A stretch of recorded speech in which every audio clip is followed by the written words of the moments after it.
劳动部9月初4拜3就要开基本工资的审议会，劳动部长何培山顶日是表示，目标是要继续提高基本工资。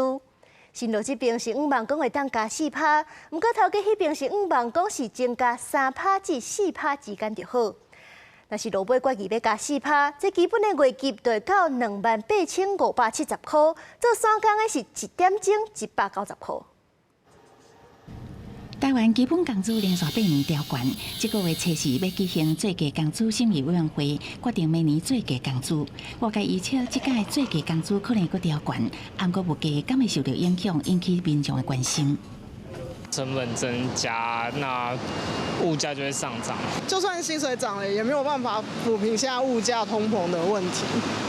比起较早，基本工资调悬已经无共，这个包含劳资政学界的审议委员罕见对调悬有共识。国内今年的最低工资月薪是27,470块，时薪183块。上总理事长柯树普表态，所属的企业甲上总调薪3%至4%，这是会当参详的范围。只不过劳方是期待至少爱调薪4%，月薪变做28,570块，时薪190块，创下基本工资连续起9届。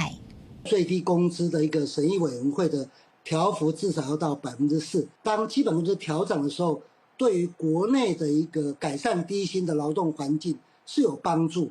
广泛的那些中小企业或者是零售业可能会比较麻烦，先调3%，再看情况和负担的程度，再来一步一步再上调。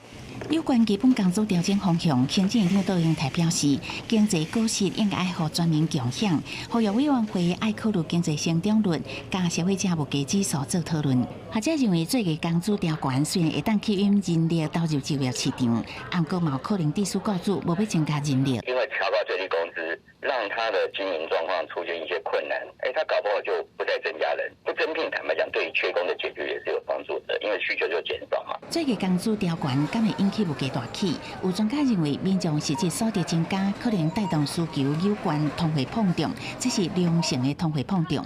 不过明年基本工资调整偌济，也是有待审议委员会做讨论。记者综合报道。